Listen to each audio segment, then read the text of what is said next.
et messieurs, bonjour et bienvenue. Nous sommes encore au poste de contrôle pour vous entretenir. Nous sommes lundi, premier numéro de la semaine de l'apéro de jeunesse sur la télévision du Burkina Faso.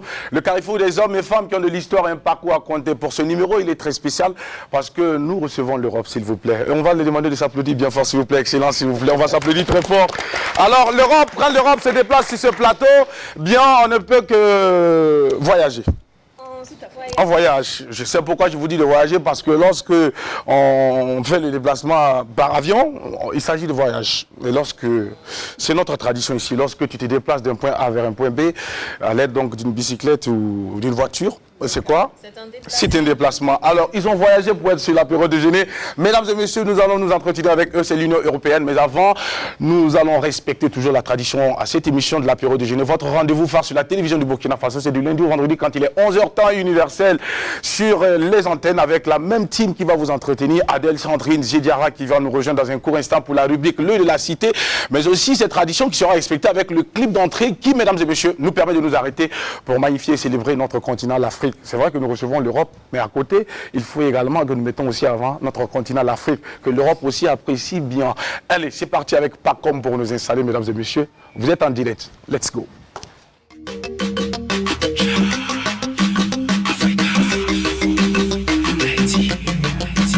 Je suis fier d'être un Africain. Ma peau est noire et fait ma beauté. Afrique, mon Afrique, je me sens si fier d'être un Africain. Mon Afrique du Papa Wemba, mon Afrique du Thomas Sankara, mon Afrique du Nelson Mandela.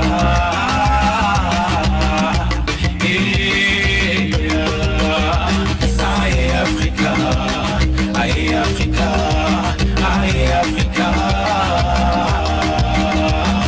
Aïe Africa, aïe Africa, aïe Africa. Africa, debout.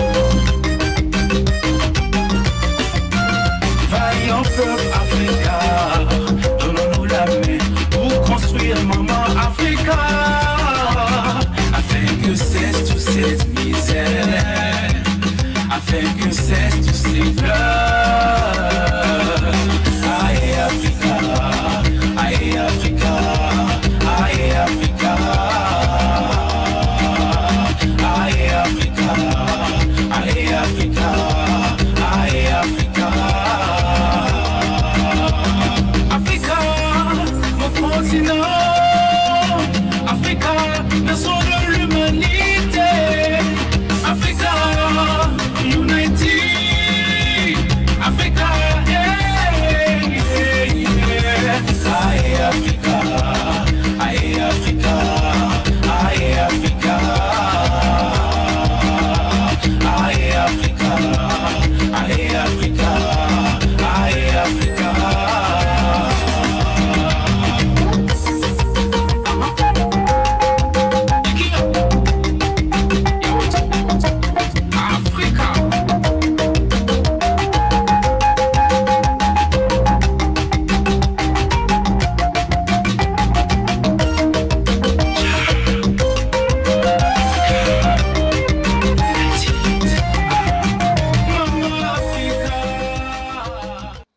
Bravo à ce jeune talent, Pacom, qui rend un vibrant hommage à notre continent. Maman Africa, à travers donc cette belle vidéo qui va nous permettre d'installer nos invités dans un court instant. Mais avant, nous allons recueillir le bonjour de nos deux charmantes. Sandrine Konaté, bonjour et bienvenue. Adèle Rwamba, bonjour et bienvenue. Eh bien, vous êtes toutes belles, tout simplement. Ouais, ça va. C'est parce qu'aujourd'hui, nous avons des invités que tu te comportes de la sorte. Tu faut être sors le grand jeu, tu as l'air gentil, tu as l'air sympa. On sait jamais. Ouais. Chaque matin ici, on a l'impression que tu veux nous croquer. Quoi. Non, bon, aujourd'hui je suis plus les invités, oui, aujourd'hui je suis plus sérieux. Ce n'est qu'un masque. Alors Sandrine, et cette matinée de lundi? Comme d'habitude, avec l'apéro, je vous ai toujours dit, avec la caméra, il y a cette magie-là. Vous êtes inquiétés vendredi quand je n'étais pas là. Ne vous inquiétez pas, aujourd'hui, tout va bien et on vous souhaite une excellente journée. À l'apéro, c'est comme d'habitude. Ça va pétiller de bulles de bonheur, de bulles de folie. Et avec ce petit zeste aujourd'hui, c'est un zeste de diplomatie qui va faire toute la différence. Donc, restez connectés. Et je suis habillée par Upiavette depuis Cambouensi. Merci beaucoup à Upiavette qui te permet d'être encore plus belle ce matin pour nous honorer à l'apéro de Genève. Allez Laurent, bonjour et bienvenue. Comment ça va? Bonjour. Très bonne manière d'attacher le foulard. Bonjour. Oui, il paraît que les femmes qui ont un front bien prononcé sont belles avec un foulard autour. C'est bien, ça permet de mettre plus le front. C'est bien. Très beau. C'est magnifique. Et puis ça permet aussi de renforcer, de ressortir aussi. Ok, Jackie, tu peux garder tes D'accord, merci beaucoup. Bonjour. Bonjour, j'espère que vous allez bien. J'espère que vous êtes réveillés en pleine forme. D'accord. Vous avez reçu tout simplement la grâce divine. Cette grâce-là qui vous permet de vous réveiller, d'ouvrir les yeux tous les matins. D'accord. J'oublie que je n'ai pas le micro. Voilà, merci beaucoup. J'oublie que je ne suis pas devant mon micro. C'est normal. Donc je reprends. Téléspectateurs, bonjour. J'espère que vous avez reçu la grâce divine ce matin. Vous êtes réveillés en pleine forme et que vous avez la santé comme moi. Donc on rend grâce à Dieu pour ça. Ce matin, j'ai été tout simplement sublimée par Nebustil. Nebustil à côté de la gare routière Ouaga Inter à Ouagadougou. Alors, j'espère que tu t'es bien réveillé, que tu as passé un super week-end et que nos invités aussi se portent à merveille. J'ai hâte également de découvrir la citation du jour. La citation du jour, je m'en vais de ce pas, hein, tu me pousses à donner la citation avant même de terminer, Jackie. Il n'y a pas de souci. Alors, donc, je m'en vais de ce pas pour la citation du jour qui dit ceci, je cite. Les faux amis sont sincères dans la haine. Fin de citation. Donc, allez comprendre ceux qui veulent comprendre et ceux qui ne veulent pas comprendre. Merci de rester dans votre mutisme. Alors, ne zappez pas. L'apéro déjeuner, c'est diplomatiquement que ça va se faire aujourd'hui. Merci beaucoup à toute la team, mesdames et messieurs, pour votre gouverne. Diara nous rejoint dans un court instant pour la rubrique L'œil de la cité. Mais pour l'heure, nous allons installer nos invités. Ils sont déjà là. Nous allons leur donner la parole juste après cette transition. Tranche de vie, c'est maintenant. Let's go.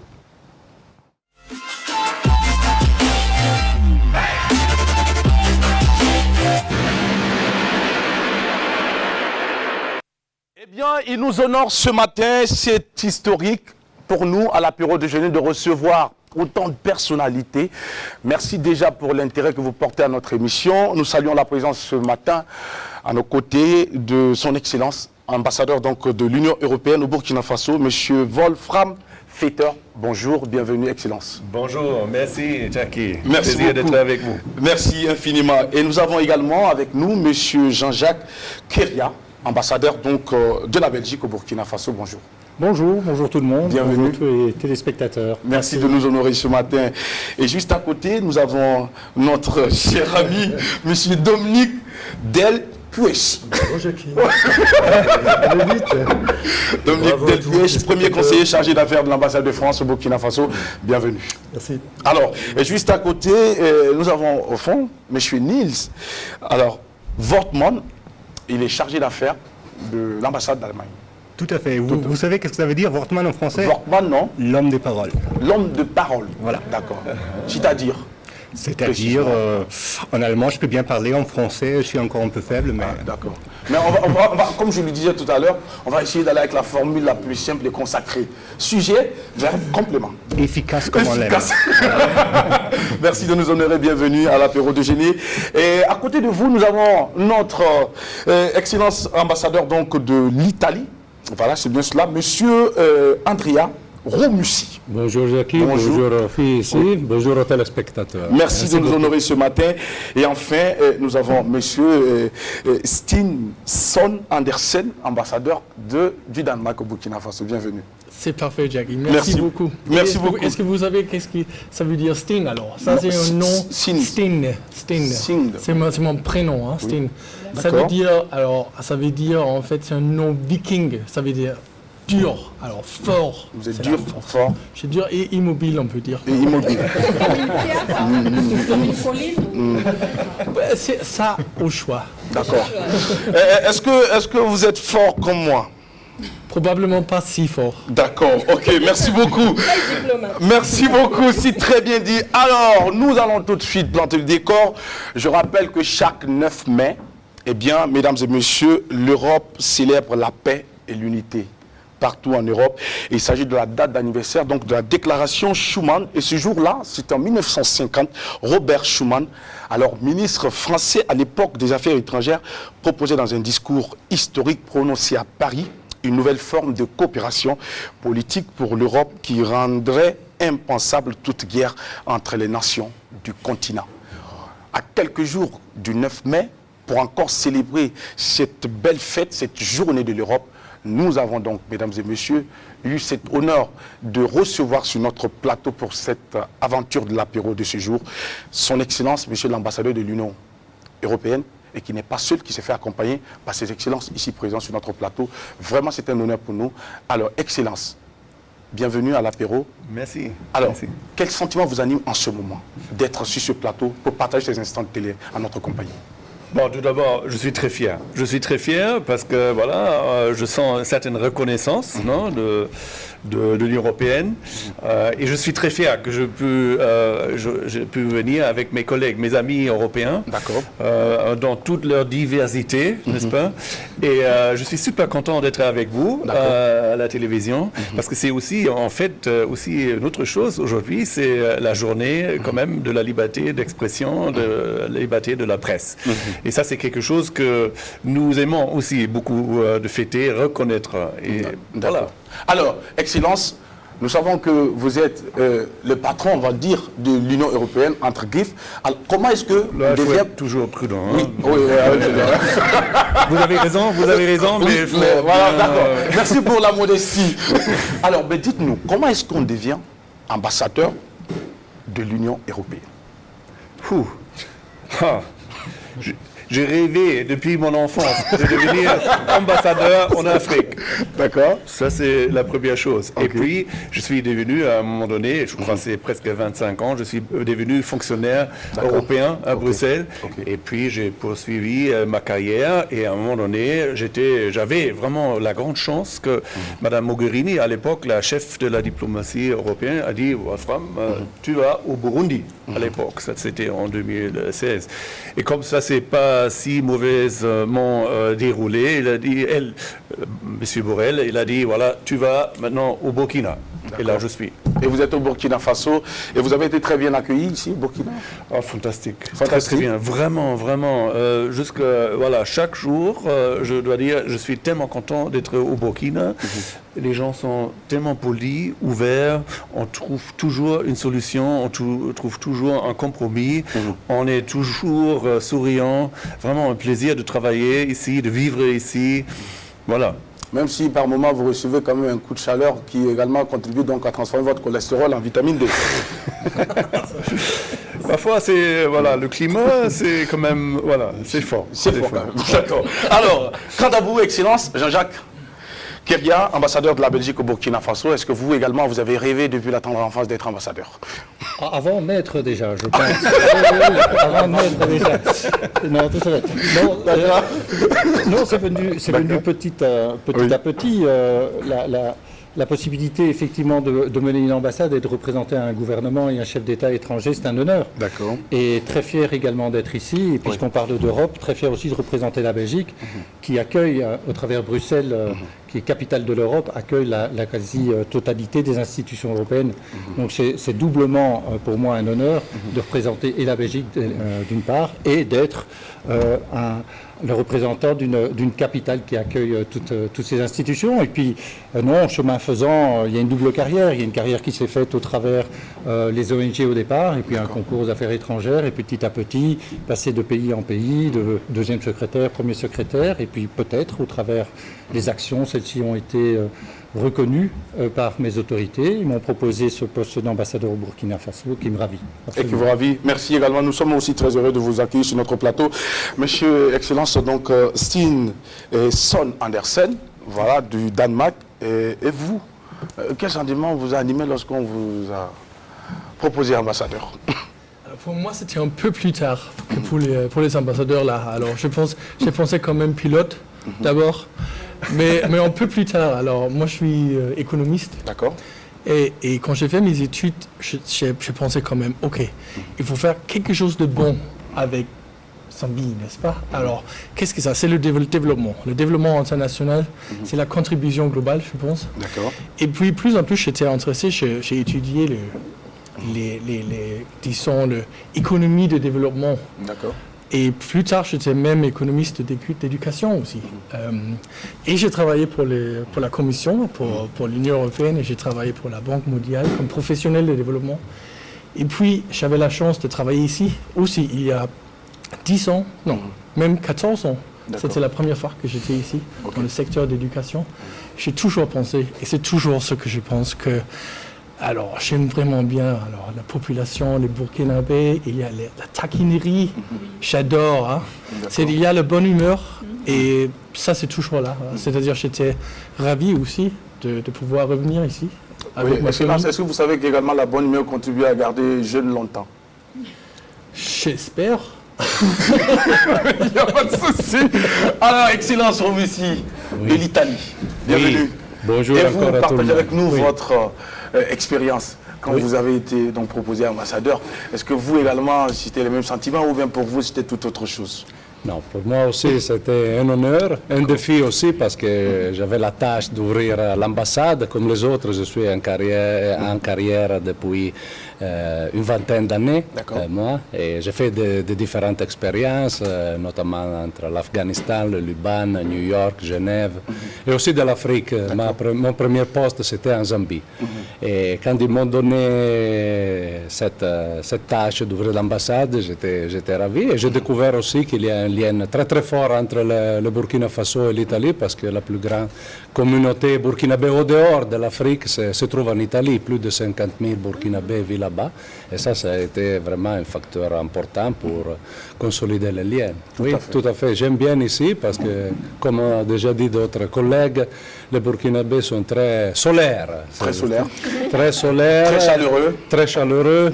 C'est vraiment un plaisir de travailler avec les Burkinabés. Les Burkinabés également sont très heureux de vous accueillir sur la terre rouge de feu capitaine Thomas Sankara et pour votre séjour, pour le temps que vous souhaiterez, même si après votre mission d'ambassadeur, vous pouvez revenir quand vous voulez, parce qu'ici, c'est un pays hospitalier par excellence et qui est reconnu mondialement. Voilà, merci beaucoup. C'était juste une information.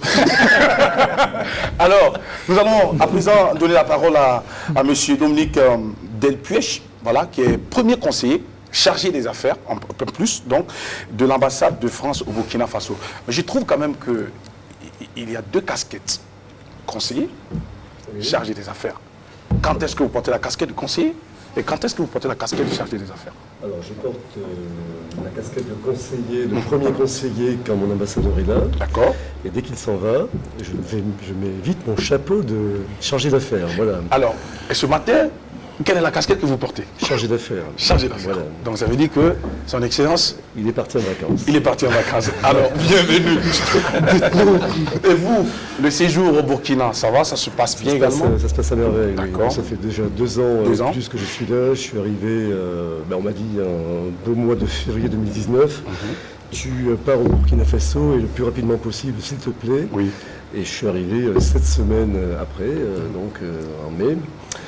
Et ça se passe à merveille, oui, bien sûr, c'est passionnant pour un Français que d'être ici. D'accord, super. Merci de nous honorer ce matin. Alors, M. Nils, on va dire également chargé d'affaires. C'est pour dire que l'ambassadeur aussi... Congé. D'accord. Alors, et vous, ça se passe bien également, les 6 jours? Ça se passe très bien. En fait, ça fait 2 semaines que j'ai célébré ma 7e anniversaire dans la région, au Sahel. Avant, j'étais à Niamey. Et maintenant, je suis là et viens juste de prolonger mon séjour encore une année parce que ça me plaît assez. D'accord. Alors, nous allons vous souhaiter à toutes et à tous bienvenue. Vous n'êtes pas seul, vous êtes accompagné ce matin également par une petite délégation, mais dans tous les cas que nous allons aussi saluer. Merci de nous honorer ce matin. Eh bien, les filles, on va tout de suite vous donner la parole. Peut-être que vous avez déjà rapidement des préoccupations. Je rappelle que nous les recevons dans le cadre donc, de la préparation donc, de la journée du 9 mai prochain, journée de l'Europe. Et nous allons en parler, nous allons en savoir plus tout à l'heure avec nos invités ici à l'apéro déjeuner. Restez connectés parce que vous n'êtes pas ici par hasard, vous êtes là parce que vous avez compris que c'est le meilleur du programme et nous recevons également les personnalités, des hommes et femmes qui ont de l'histoire et un parcours à compter. C'est ici qu'on les retrouve. Et bien ce matin, vous le constatez. Alors Adèle, oui. Alors la première question va s'intéresser plutôt à son Excellence, hein, le président de l'Union européenne. D'accord. Moi, ce que je souhaiterais savoir, c'est quelle est la place de l'Union européenne dans le monde et comment fonctionne l'Union européenne. Nous avons combien de temps? Alors, on va vous demander tout simplement d'être très économique. On va faire la synthèse parce que nous savons que la mission est énorme. Vous allez faire une synthèse pour que nous puissions comprendre. Et surtout adressée aux citoyens lambda, celui qui ne parle pas le gros français, pour rejoindre M. Nils, sujet, verbe, complément. Oui. D'abord, comment elle fonctionne, l'Union européenne? Elle fonctionne très bien. Vu que nous sommes 27 États membres, toutes dans leur diversité et souveraineté, n'est-ce pas? Ça, il faut quand même prendre en compte, mais on arrive de faire des choses ensemble, des choses extrêmement importantes ensemble. Je peux citer toutes les choses qu'on fait au sein de l'Union européenne même, toutes les politiques intérieures, etc., mais aussi en ce qui concerne les politiques extérieures plutôt. Le commerce, prenez le commerce, c'est quelque chose où c'est vraiment l'Union européenne qui représente tous les États membres. Avant, il y a des consultations, évidemment. Toutes les décisions sont prises soit en majorité, soit en unanimité. Mais on arrive de faire des choses, mais c'est compliqué et parfois ça prend un certain temps. Parfois, on n'arrive pas vraiment là où on voudrait y arriver. Mais en gros, ça fonctionne, je dirais. Et quand vous posez la question, voilà, qu'est-ce qu'on fait dans le monde? Voilà, on a beaucoup d'ambition. On voudrait être, et je crois, on est bien un acteur global à l'Union européenne. On a des moyens, on a des instruments. Nous avons quand même un budget important, pour exemple, pour la coopération au développement. Je crois que nous sommes certainement un des plus grands bailleurs, mais surtout, ensemble avec les États membres, nous sommes définitivement le plus grand bailleur au monde au développement. Mais nous avons aussi beaucoup d'autres choses à offrir à nos partenaires. Voilà, la promotion des valeurs, de nos valeurs, droits de l'homme, et une autre valeur qu'on a déjà mentionnée, la liberté de l'expression, de la presse. Et je crois que nous faisons beaucoup pour promouvoir ensemble, au niveau global, ces valeurs. Il y a plein d'autres choses, mais on a dit on doit économiser, et je suis sûr que les collègues ont aussi peut-être quelque chose. S'il y a un de nos invités qui aimerait peut-être aussi apporter une contribution avant que nous puissions poursuivre avec Sandrine Konaté qui va aussi sans doute nous partager sa préoccupation. Est-ce qu'il y a-t-il un complément par rapport à ce qui a été dit par son Excellence?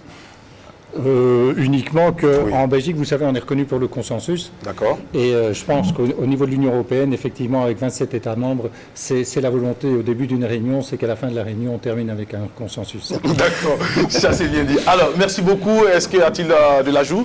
Ou nous allons passer donc, Adèle, on va revenir tout à l'heure avec toi pour la suite. Sandrine Konaté pour ta question également. Oui, bien sûr, merci beaucoup. C'est diplomate et c'est à la fois relax. Ma question s'adresse aussi à l'Union européenne. Voilà, c'est surtout au niveau de la culture. On a remarqué qu'au niveau de l'Union européenne, avec le programme d'appui aux industries créatives et à la gouvernance de la culture, vous investissez énormément et vous cofinancez énormément des projets liés à la culture. Pourquoi le choix de la culture et qu'est-ce que ça vous rapporte? Bon, le choix pour la culture, c'est tout d'abord, il faut peut-être dire, c'est quelque chose qu'on ne fait pas partout. Le Burkina, c'est presque un pays pilote. Et je crois que le Burkina a été aussi choisi parce qu'il y a cette richesse culturelle qui a impressionné depuis des années aussi mes supérieurs à Bruxelles. Et c'est pour ça qu'on a vraiment quand même engagé beaucoup d'argent pour cette but au Burkina. Et voilà, la voie qu'on a choisie, c'est de travailler ensemble avec le gouvernement. C'est traditionnellement ce que nous essayons de faire dans nos pays partenaires. Et voilà, il y a ce fonds au soutien de la culture ici qu'on a utilisé et qu'on va encore plus utiliser. Je crois l'objectif principal, ou les deux objectifs principaux, pourquoi nous faisons cet investissement, c'est un côté économique, parce que nous croyons la culture est un facteur économique important, aussi en ce qui concerne la création d'emplois, par exemple.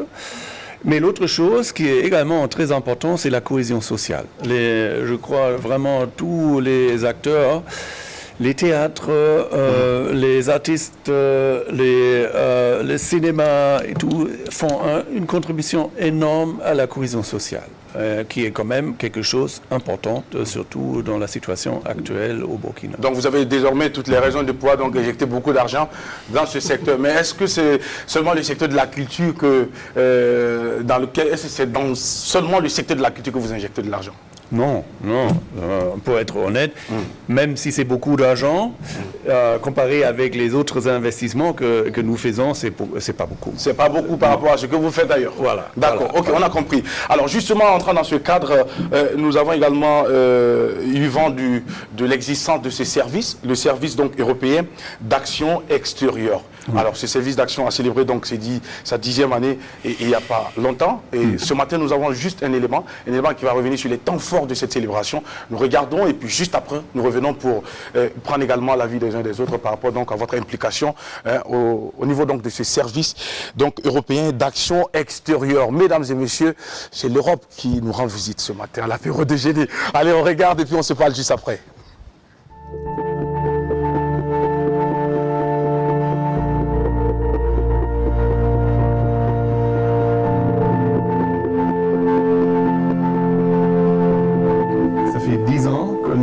a lancé un vrai service diplomatique, le service d'action européen extérieur. Et ça nous a permis de mieux promouvoir nos valeurs, nos principes européens et nos intérêts communs avec nos partenaires. Je souhaite aujourd'hui un joyeux anniversaire, un 10e anniversaire du service extérieur de l'Union européenne, qui ici au Burkina est représenté à la fois par la délégation de l'Union européenne, mais aussi par 9 États membres qui sont présents au Burkina Faso, actifs. Nous sommes très très fiers de ce service qui représente l'Union européenne et ses valeurs dans le monde entier. Et c'était quand même impressionnant ce que nous avons pu faire ensemble. Et pour les années à venir, beaucoup de succès. Et merci encore pour votre accompagnement de nous, les pays membres, ici au Burkina Faso. J'espère aussi que le service va encore appuyer le Burkina Faso afin d'améliorer la paix ici. Bon courage. Selon le principe qu'on est plus fort ensemble, le soutien sans équivoque de la Belgique au SEAE est une preuve supplémentaire de la nécessité de réponse multilatérale à des défis globaux. Joyeux anniversaire, SEAE. Pour ces 10 ans d'existence et ces multiples efforts consentis dans le domaine du développement. Vous nous appuyez et vous nous aidez à traverser les nombreuses crises qui sont apparues depuis 2010. 10 ans que vous transformez l'Union européenne en Team Europe à l'extérieur et aussi ici au Burkina, qui traverse aussi une crise très fondamentale. Joyeux anniversaire.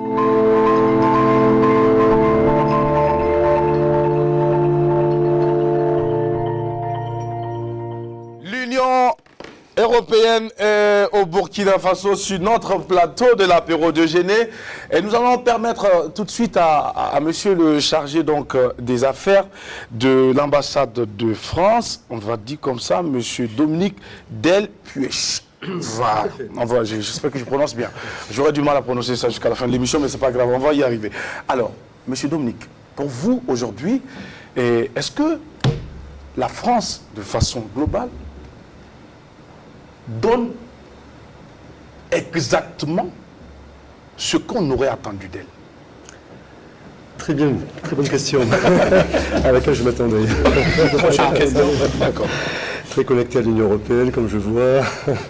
Écoutez, je l'espère en tout cas, je l'espère, oui. Parce que je souhaiterais tout d'abord rebondir sur la précédente question de madame, que j'ai trouvée fondamentale. Et en tant que Français, je ne peux que rappeler une parole qu'avait prononcée Jean Monnet, qui avait dit à l'issue du processus, si j'avais dû recommencer, je commencerais par la culture.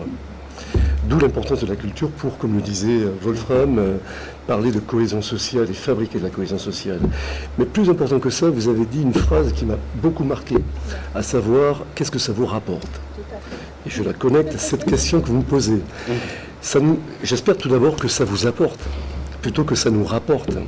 Ça nous rapporte sûrement un meilleur voisinage, une meilleure compréhension mutuelle via la culture. Et j'espère que ça vous apporte une ouverture. Je suis sur le plateau avec le directeur exécutif de l'Institut français. J'espère que l'Institut apporte à tous les Burkinabés une ouverture, un regard sur le monde, un regard sur leur culture, pour ceux qui n'ont pas la possibilité de voyager. Ensuite, pour la question que vous me posez, très particulière sur le rôle de la France, et est-ce que nous avons le sentiment que nous apportons ce qui est attendu de nous. Écoutez, je ne saurais pas vraiment répondre à votre question. C'est une dialectique permanente, en fait. Et ça va, ça vient, il y a des hauts, il y a des bas. En tout cas, j'ai le sentiment que l'on fait énormément. On n'est peut-être pas en situation de le remarquer tous les jours, mais que ce soit dans la maison européenne via la contribution budgétaire, via les personnels français qui peuvent travailler à l'Union européenne, dans le système européen de l'action extérieure, mais également via toute notre action que cette ambassade tente de développer via ses multiples opérateurs. S'il ne fallait que citer l'Agence française de développement et tout l'accompagnement au développement que nous faisons au Burkina Faso, c'est énorme. Donc, rapporter, apporter. J'espère que cette dialectique sera fructueuse entre nous. En tout cas, on est déjà reliés par la langue, on est reliés par une culture, on est reliés par une connaissance historique, par une diaspora qui n'est pas aussi importante que celle qu'il y a en Italie, mais on a des moyens de se comprendre et d'aboutir à cette compréhension que l'on souhaite, en tout cas avec les autorités. C'est à merveille que cela fonctionne. Tant mieux donc pour les deux parties, on va le dire comme ça, à la fois apporter, rapporter. Et justement, vous parliez tout à l'heure de l'Institut français qui, ce matin, représenté par son directeur exécutif. Nous vous saluons depuis votre position. Alors, justement, sur notre plateau, il y a monsieur le chargé d'affaires de l'ambassade d'Allemagne pour parler en ce moment de l'Institut Goethe. Oui. Ah oui, qui également apporte beaucoup dans le secteur de la culture au Burkina Faso. Mais au-delà de cet apport, au-delà de cette implication, qu'est-ce que l'Allemagne apporte ici au pays des hommes intègres? C'est tout d'abord une amitié qui existe depuis l'indépendance. Moi, en fait, je suis né dans un petit village rural, mais déjà à cette époque-là, on avait des ONG dans mon petit village qui s'engageaient ici. D'accord. Et l'engagement des deux peuples, c'est incroyable. Et donc, effectivement, on s'engage aussi dans certains secteurs de la coopération au développement, comme surtout la décentralisation pour renforcer la cohésion sociale. Mais l'amitié entre les Burkinabés et l'Allemand, ça m'étonne chaque fois, je l'observe, c'est incroyable. Et c'était couronné en fait avec la visite de Madame la chancelière fédérale, Madame Merkel, en mai 2019, qui avait aussi un super entretien avec des étudiants à l'université. D'accord. Et ceux qui n'ont pas vu, je pense que c'est sur YouTube quelque part, et je le conseille. D'accord. Merci beaucoup pour toutes ces informations. Nous allons donc nous rendre sur YouTube pour avoir plus d'informations, justement par rapport à cette venue. Alors, Excellence, monsieur monsieur Stinson Andersen du Danemark au Burkina Faso. C'est vrai qu'on parle moins du Danemark au Burkina Faso. Est-ce parce que vous venez d'arriver ou bien la coopération elle n'est pas comme attendu ou bien qu'est-ce qui se passe exactement? Alors, je suis désolé. Non, alors je pense... Ouais. Alors, premièrement... D'accord. D'abord, alors, le Danemark, c'est quand même un petit pays assez éloigné d'ici. Hein. Ah, c'est plus loin qu'en Italie ou la France, etc. Il faut dire aussi qu'en Scandinavie, les pays nordiques, c'est vraiment pas la plupart du monde là qui parle français. Hein. Oui. C'est-à-dire, mais quand même, comme pour l'Allemagne, pour 50 ans, on avait des groupes de l'amitié, des ONG, etc., qui ont travaillé souvent assez petits, n'est-ce pas? Oui. Et pour presque 50 ans, de 45 ans, je pense, on a commencé la coopération entre les deux pays, n'est-ce pas? Mm-hmm. C'est-à-dire, déjà pour presque 50 ans, on a fait les investissements dans le secteur de l'eau, qui reste très très pertinent et très nécessaire, n'est-ce pas? Mais je voulais dire que pendant... On avait une ambassade ici pour 26 ans maintenant, mais je pense que toujours le Danemark, avec une population de 5-6 millions de personnes relative à l'Allemagne, avec 80 millions et plus que ça. Bien sûr. Ce que vous apportez est quand même conséquent. Bien sûr, on sait plus que de l'Allemagne et de la France que le Danemark, mais il faut le changer. Il faut les changer comment? Il faut parler plus de Danemark. On va plus parler du Danemark, justement. C'est la raison pour laquelle vous êtes sur notre plateau. Et pour ajouter à ce que vous avez dit, on sait également que le Danemark a intervenu vraiment dans le domaine de l'environnement. On s'en souvient encore. Vous avez beaucoup accompagné donc l'État burkinabé dans le cadre donc des inventaires forestiers de la faune. Vous avez été présent à travers donc notamment plusieurs projets. Alors aujourd'hui, c'est vrai qu'on en parle, c'est juste pour... Sinon, on sait que vous êtes présent, mais pour ces années à venir, qu'est-ce que le Danemark envisage poser comme action ou faire exactement comme action pour encore une fois de plus marquer sa présence effective sur le territoire burkinabé? Super question. Et je vais économiser aussi. Mais seulement pour dire que il faut dire pour nous aussi et pour l'Europe, et peut-être Wolfram va complémenter, mais pour l'Europe, moi je dis que pour le Danemark et pour l'Europe, il y a 10 ans, nous étions ici surtout pour le développement, n'est-ce pas? Le Sahel, c'est une région pauvre, etc. On veut bien développer le monde et l'Afrique.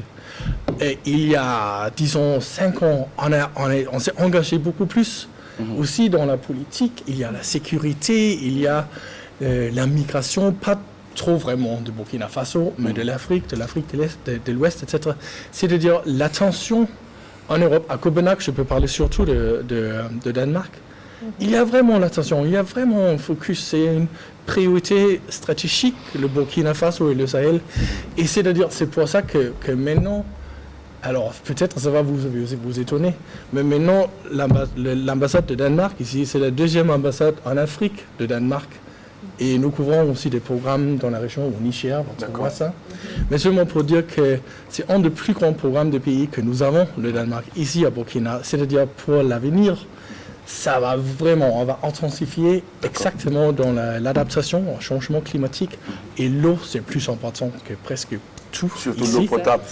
L'eau potable, bien sûr, mais aussi productive, n'est-ce pas? L'agriculture, alors la sécurité alimentaire. L'agriculture de contre-saison, il faut de l'eau également. Exactement. Et c'est-à-dire, dans l'agriculture et l'emploi, c'est l'autre focus. Et finalement, la bonne gouvernance. On a vraiment toujours besoin de ça, n'est-ce pas? La justice, la sécurité.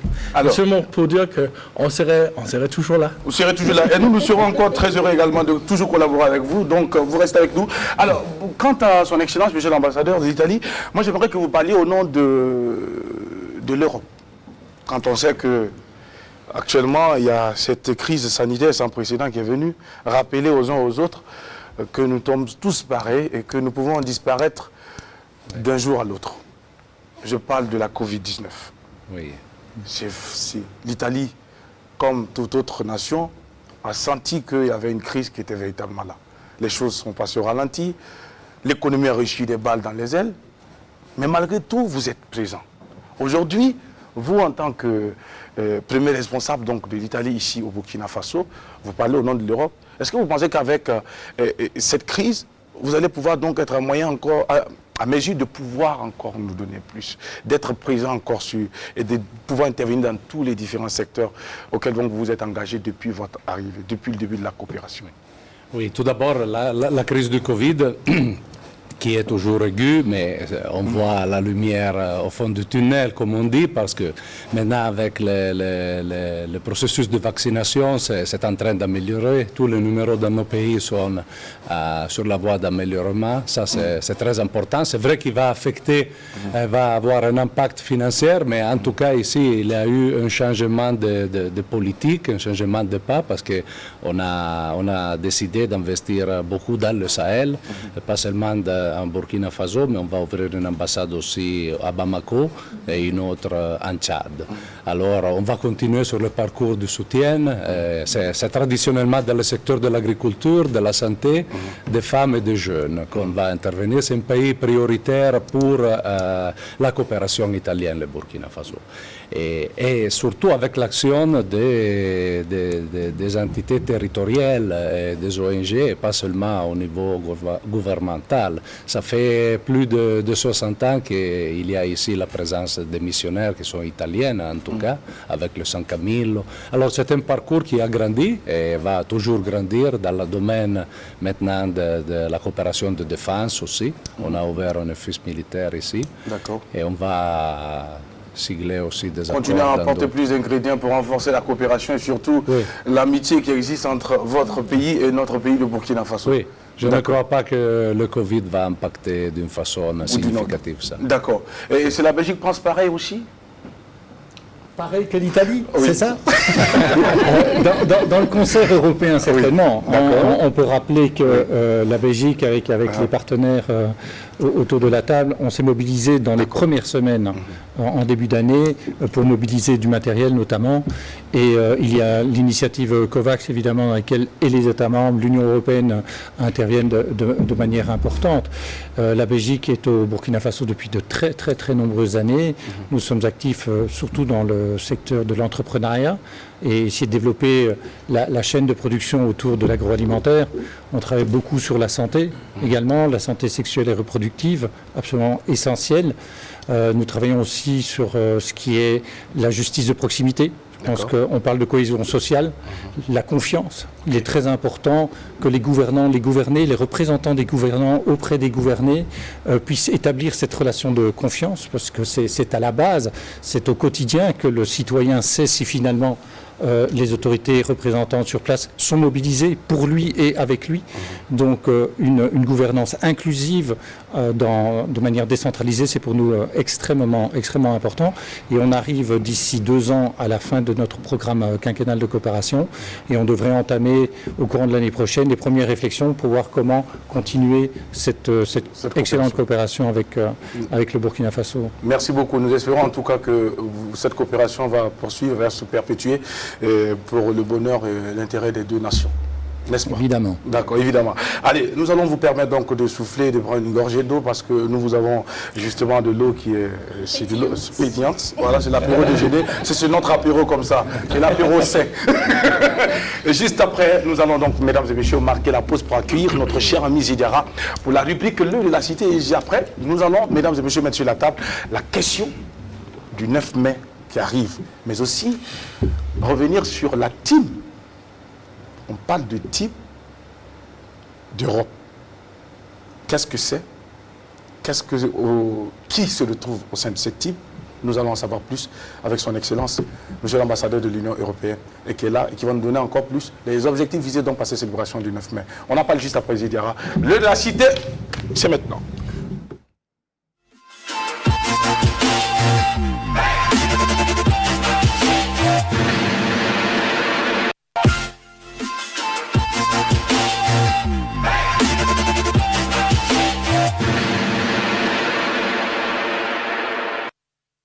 Eh bien, nous respectons la tradition. À l'apéro de jeunesse, c'est lundi, jour de l'œil de la cité. Notre cher ami Zidiara nous rejoint ce matin. Il est allé regarder des choses dans la cité. Alors, il a pour mission ce matin de ramener ce qu'il est allé voir dans la cité. Zidiara, bonjour et bienvenue. Bonjour Jackie, alors bonjour à la Dream Team de l'apéro. Bonjour, chère Excellence. Ça fait plaisir donc de vous retrouver ici. C'est Zidiara, l'œil de la cité. One love, peace and unity. Big up à tous les Burkinabés d'ici et d'ailleurs. Restez hyper connectés. L'apéro, c'est du délice. Avec Jackie Elfe nous représente et pour la Dream Team. Merci pour l'inspiration, merci pour l'énergie, Zidiara. Alors Jackie, déjà avant d'entamer donc l'œil de la cité, permets-moi justement de rendre un vibrant hommage à ces diplomates ici présents. En tout cas, on voit effectivement ce que vous faites sur le terrain. Alors, dans les confins donc de notre pays, on voit vos réalisations. Alors, chapeau à vous, mes excellences. Alors, il faut dire, dans sa rubrique d'aujourd'hui, l'œil de la cité va saluer cette opération donc, de la police municipale qui a permis donc, de mettre la main donc, sur 167 taxis qui justement ont été mis donc, en fourrière pour non-respect de la réglementation. Alors, la team, il faut dire qu'à plusieurs reprises, l'œil de la cité avait donc lancé un appel à l'endroit donc, des services compétents afin donc qu'ils puissent multiplier les opérations de contrôle sur les véhicules, notamment les taxis, les gros porteurs, etc., etc. Alors aujourd'hui, il faut dire que c'est chose faite, Jackie, depuis le 30 avril dernier, ça veut dire le vendredi dernier, avec, il faut dire que 167 taxis ont été mis en fourrière pour non-respect du moins de la réglementation. Donc on peut dire effectivement ici que nous voyons déjà en photo. On peut dire ici effectivement que la police municipale donc, a abattu donc, un travail assez remarquable. Donc il faut dire que cette opération donc, se fait dans le cadre de ces missions de prévention des atteintes donc, à la sécurité publique. Il faut dire que l'opération donc, de contrôle donc, a concerné tout. Les documents nécessaires donc, à l'exploitation d'un taxi, parce que pour effectivement être un taximètre, il faut justement avoir des documents. Ici dans la capitale, on voit effectivement qu'il y a des centaines de taxis qui, on ne va pas le dire sans passer par quatre, on va pas passer par 4 chemins pour le dire, il y a des taxis qui n'ont pas de documents justement. Il y a des gens il faut vous mettre à jour. Qui ne passent pas justement parce qu'il faut faire la visite technique. Ici, si on doit effectivement fouiller, il y a des taxis qui n'ont pas de visite technique. Et en matière de sécurité routière, je pense qu'il ne faut pas justement lésiner sur cette question-là. Et donc c'est important effectivement. Il y a également et cette opération est liée également au contrôle de l'utilisation du gaz butane comme moyen de combustion. Il faut dire effectivement que le LASTE effectivement avait ramené sur cette table donc des taxis qui utilisent donc ce gaz butane là comme moyen de combustion. Ça c'est pas du tout intéressant. On a vu les dégâts que cela a causé dans la ville de Bobo-Dioulasso, c'est des pertes en vie humaine et c'est pas du tout intéressant. Alors voir effectivement la police municipale prendre la question à bras le corps, c'est une chose que le LASTE ne peut pas ne pas applaudir et saluer ici donc à sa juste valeur. Effectivement, Jacques, il faut parler des gros porteurs, les véhicules qui ramassent les bois de chauffe, il y a les véhicules qui ramassent le charbon de bois, et communément appelés à mourir ou à brado.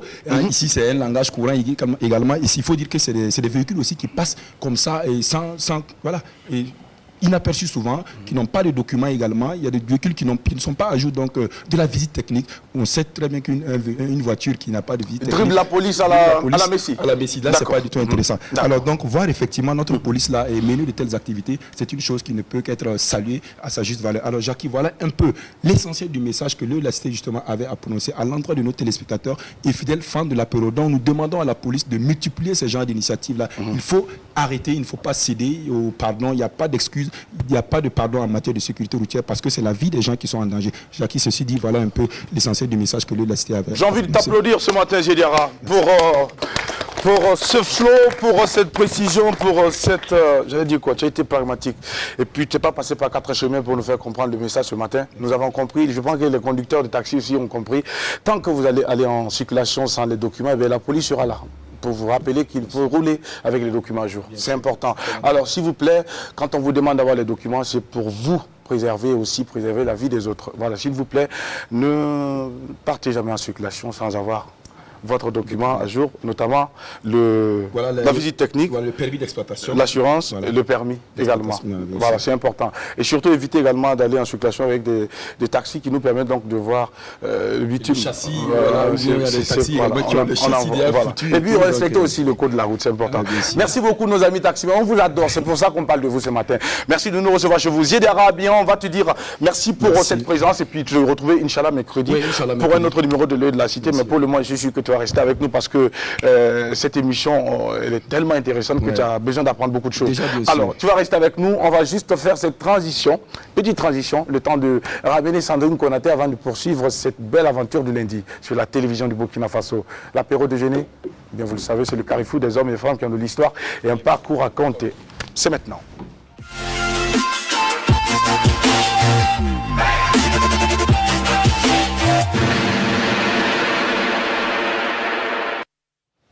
Alors, Excellence, Monsieur l'ambassadeur de l'Union européenne au Burkina Faso, Monsieur Wolfram Fetter, nous sommes à vous à présent. On parle de cette journée de l'Europe. Signification, sens et particularité. Pourquoi décider de célébrer la journée du 9 mai? La journée de l'Europe, vous l'avez déjà dit, c'était le 9 mai 1950, où le ministre des Affaires étrangères français a fait sa déclaration. Et je crois que le contenu, c'était de dire, voilà, on doit vraiment tirer des leçons des années de guerre terribles, des décennies de guerre terribles en Europe, essayer de rendre ça impossible, les guerres entre Européens. Et l'idée, c'était d'intégrer l'Europe par étapes. D'accord. Et voilà, on a commencé avec le charbon et l'acier, quand même industrie fondamentale aussi pour la guerre, n'est-ce pas? Donc on a intégré, ça veut dire, voilà, personne n'a pu gérer l'acier et le charbon lui-même, c'était intégré voilà. Coordonné entre les États membres. Ça, c'était l'idée. Et cette idée a poursuivi pendant des années. Et comme nous fêtons maintenant aussi les 10 ans du service extérieur de l'Union européenne, c'était notre étape de cette intégration, par étape. Et là, il y a 10 ans, on a décidé qu'il faut vraiment quelque chose qui est similaire à un ministère des Affaires étrangères. Il faut rendre les délégations qui ont existé avant, des délégations de la Commission européenne à l'époque, il faut les vraiment upgrader dans des missions diplomatiques avec un chef de délégation qui représente l'Union européenne et pas seulement une institution de l'Union européenne, mais l'Union européenne en tant que telle. Et surtout, et ça au plaisir des collègues ici, la coordination qui a existé avant entre les ambassades européennes, la coordination depuis 10 ans est faite sous la présidence de l'ambassadeur de l'Union européenne. Avant, c'était principe rotation. Tous les 6 mois, on a changé la présidence de la coordination et depuis 10 ans, c'est l'ambassadeur de l'Union européenne qui coordonne les représentants de l'Union européenne dans chaque pays partenaire. D'accord. Alors, mais est-ce que cette année, du fait donc de la Covid-19, est-ce que la fête va connaître un format particulier? Est-ce que on va fêter comme nous l'entendons, ou bien ce serait une fête qui sera justement une journée d'information ou de discussion, ou ce serait une fête populaire où on va venir péter champagne ou autre? Qu'est-ce qui va se passer exactement, Excellence? Bon, bonne question. L'année dernière, nous n'avons rien fait que des émissions radio, télé, etc., des capsules. Cette année, on a dit, voilà, il faut quand même essayer de faire quelque chose. Et nous avons décidé de faire plusieurs choses, petites choses. D'accord.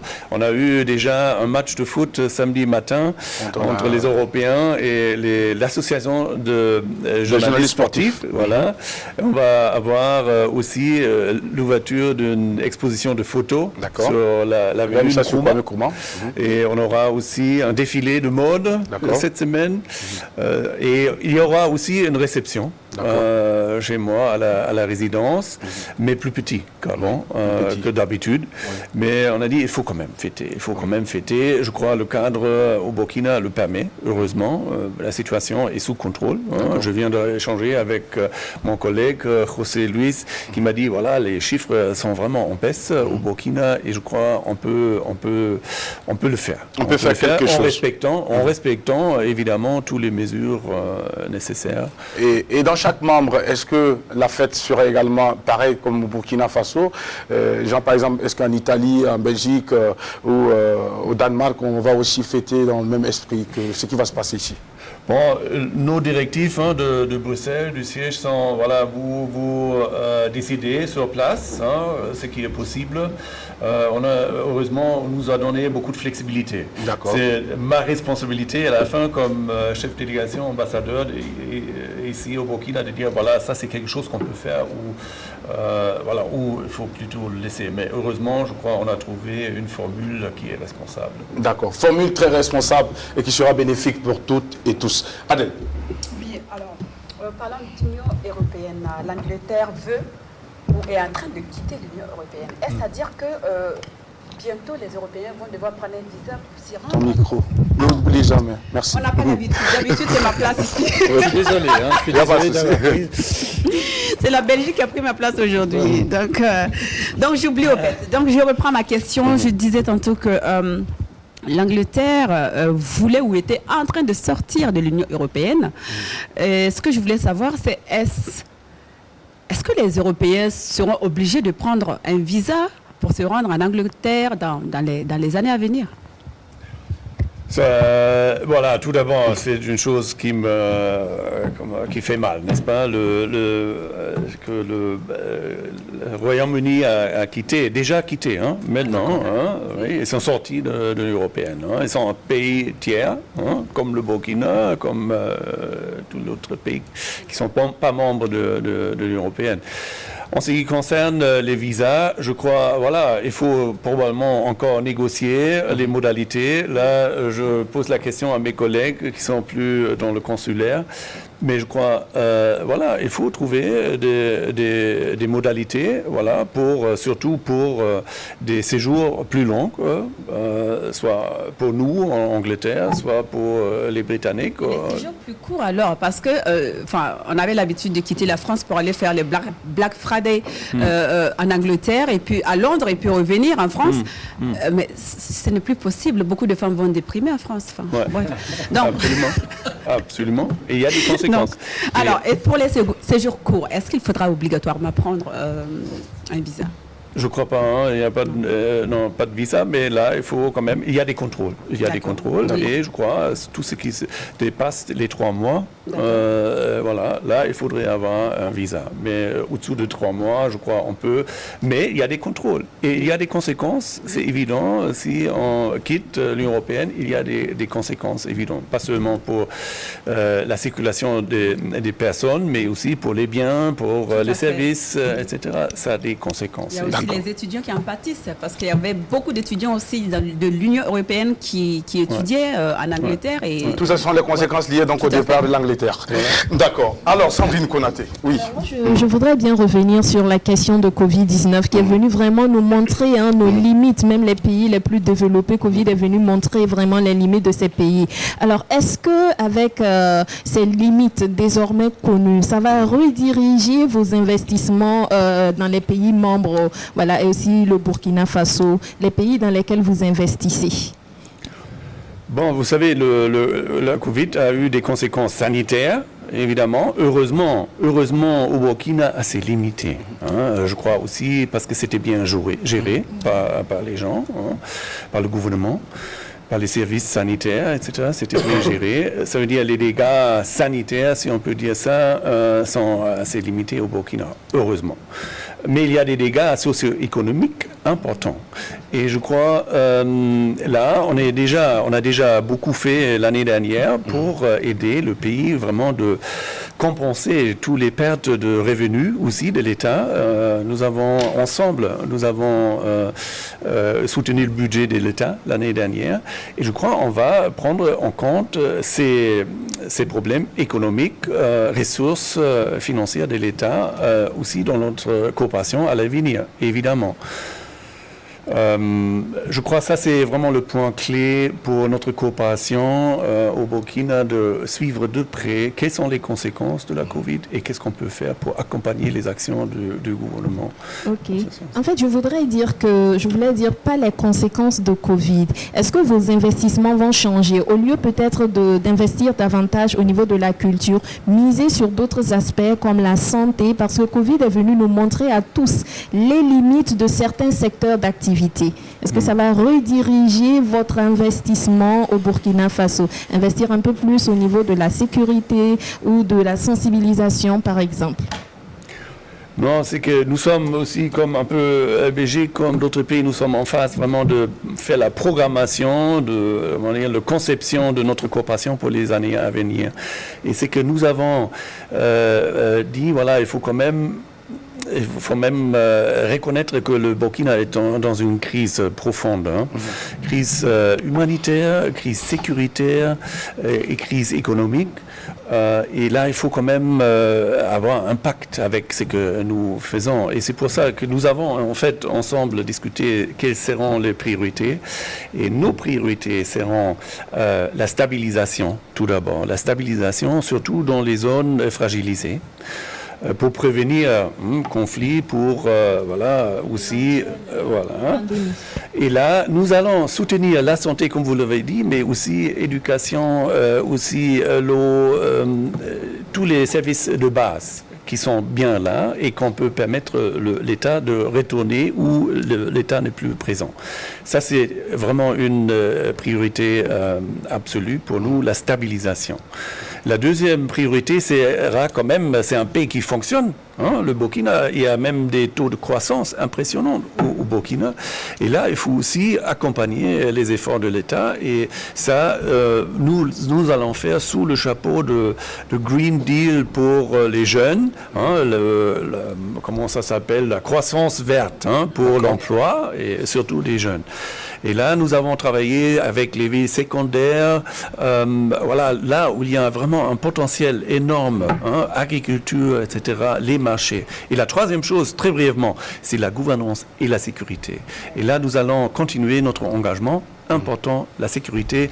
L'Union européenne, avec les États membres, nous sommes devenus un partenaire extrêmement important aussi pour soutenir la sécurité et la défense au Burkina. D'accord, merci beaucoup, Excellence. C'est vrai qu'on ne peut pas parler de l'Union européenne, on ne peut pas parler de cette journée du 9 mai sans s'arrêter et mentionner Team Europe au Burkina Faso. La Team Europe, de quoi il s'agit? On entend très souvent parler, mais pour les citoyens lambda, en quelques mots, comment vous définissez la Team Europe? Et qui est membre de cette Team Europe? Nous sommes très heureux, hein. Nous avons 9 États membres qui sont présents au Burkina Faso. C'est déjà très bien, hein, dans les pays voisins, on n'est pas si nombreux.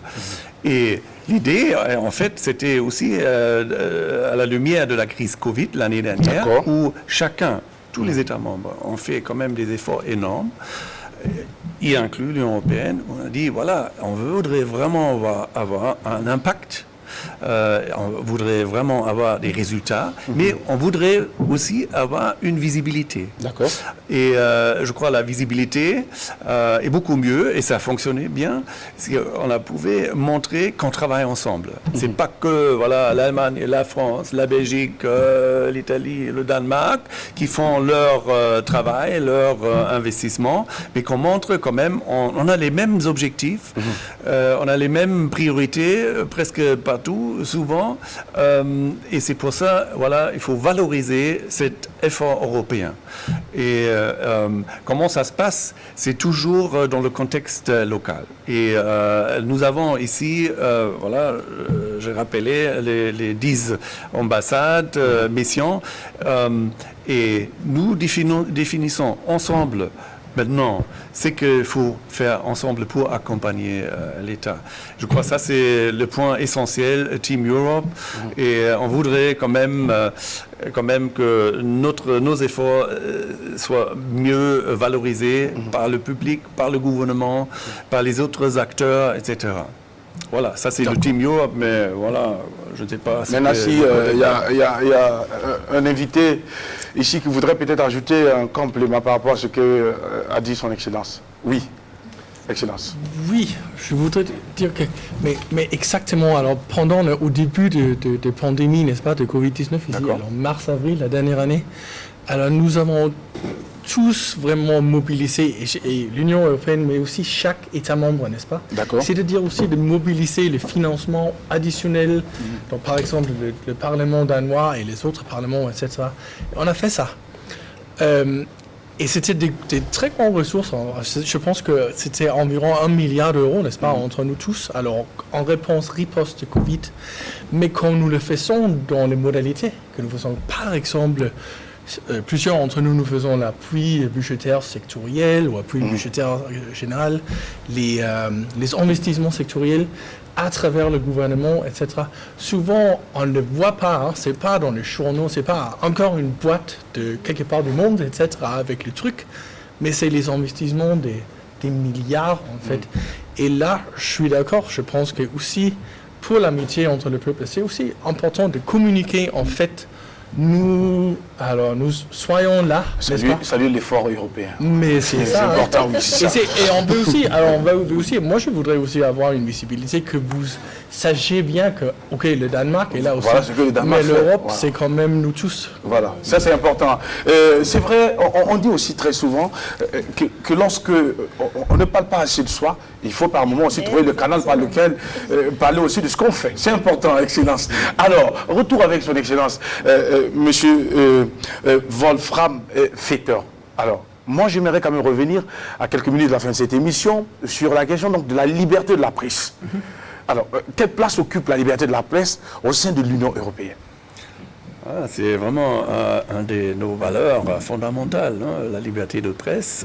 C'est directement lié à toutes les questions de droits de l'homme, droits humains en général.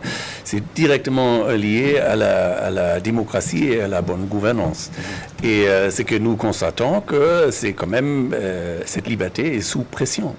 Dans beaucoup de pays, et ça nous inquiète beaucoup.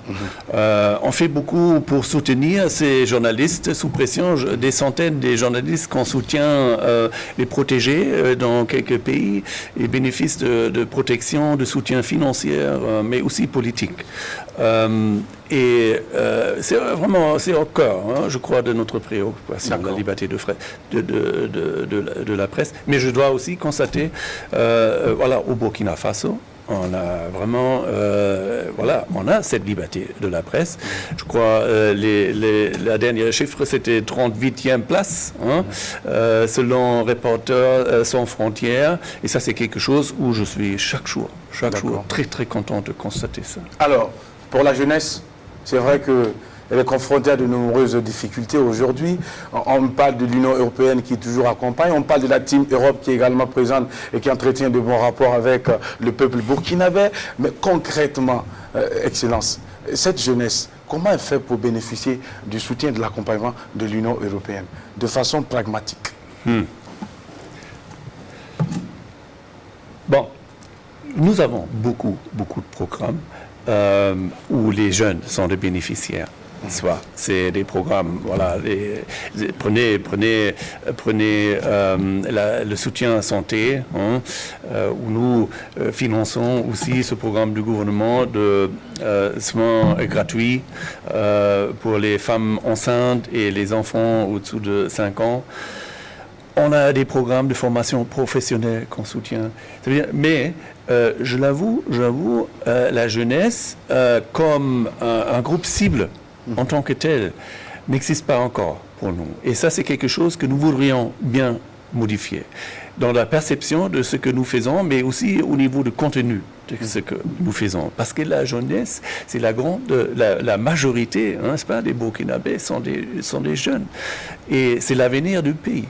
Et je crois que c'est extrêmement important de toutes les façons, pas seulement en ce qui concerne les services sociaux, etc., l'éducation, mais c'est aussi les jeunes comme acteurs, comme citoyens.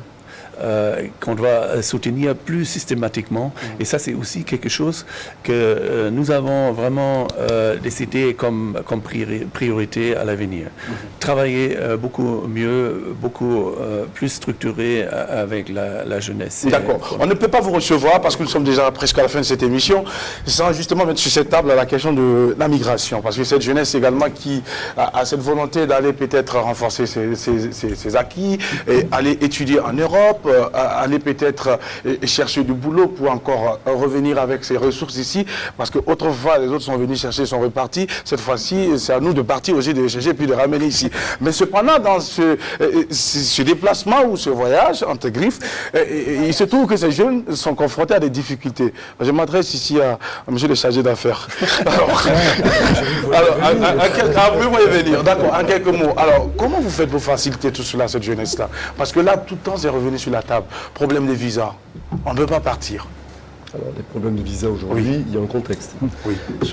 Dans le contexte sanitaire dans lequel on est, tout est grippé et on n'en a pas le monopole. Oui, mais avant le contexte. Mais avant le contexte, je crois qu'on peut regarder le verre à moitié vide ou à moitié plein. D'accord. Et pour revenir sur ce que fait l'Union européenne et les États membres de l'Union européenne vis-à-vis de la jeunesse, en tant qu'observateur, certes privilégié parce que je suis au cœur du système qui propose, on fait beaucoup. Moi, je vois par exemple l'activité qui se déroule dans le tiers-lieu qui s'appelle La Ruche, qui n'est pas très loin d'ici. On est en permanence en prise avec cette jeunesse.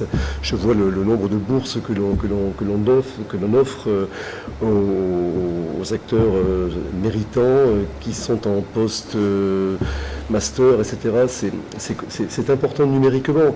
On fait beaucoup de façon ciblée pour l'économie du savoir et de façon moins directe, effectivement, par ce que l'on peut faire en termes d'aide à l'action de l'État, par l'aide budgétaire notamment.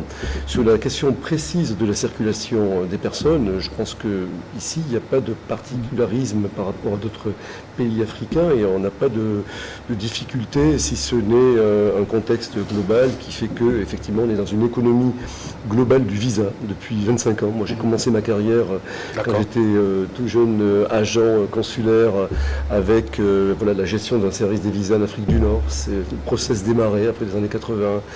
Et effectivement, on en sortira peut-être un jour, je le souhaite. Et pour cela, il faut travailler à une mise à niveau. Et c'est tout l'effort que l'on fait pour arriver à faire ce que nous on a fait en intra-européen.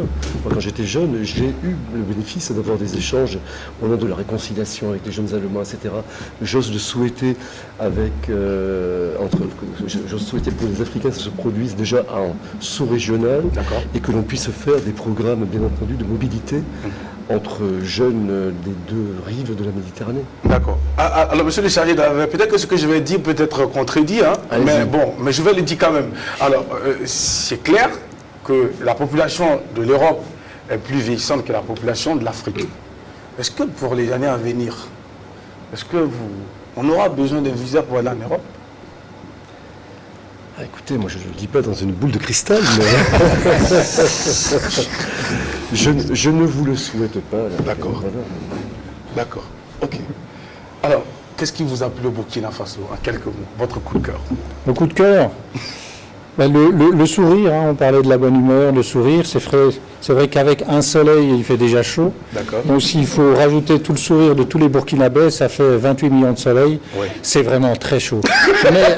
mais on est prêt à supporter ça, le sourire primordial. Merci beaucoup.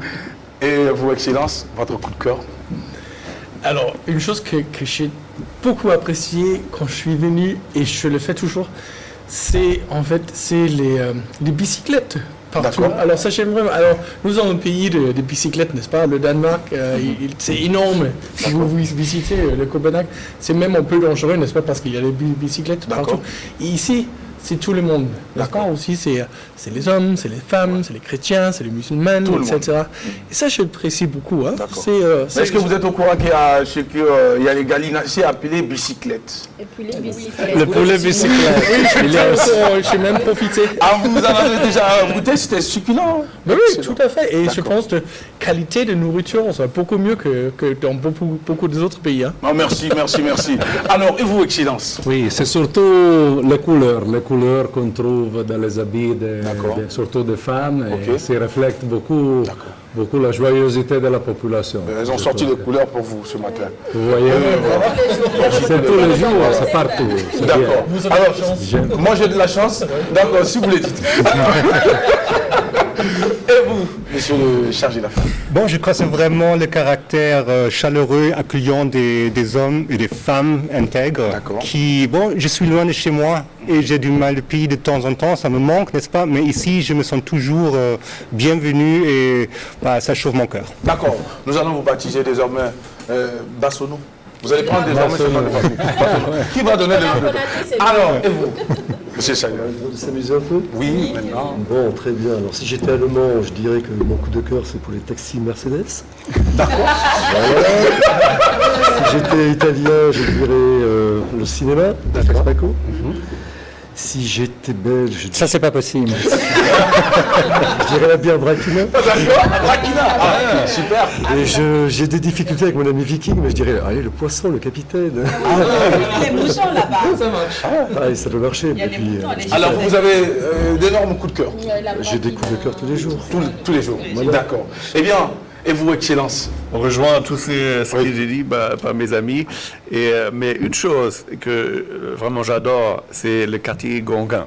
Gonguin. D'accord, le quartier Gonguin. Oui, là on découvre toute la culture, les bars, les restos, les galeries récréatrales, toutes ces choses qui vont vraiment le Est-ce parce que vous n'êtes pas loin de Gonguin ou vous êtes allé découvrir Gonguin par curiosité, Excellence? Bon, pas curiosité, oui, et parce que j'ai déjà des amis là-bas. Ah ben voilà, ok, d'accord. Sinon, il y a des quartiers encore plus intéressants. Découvrez Pissy.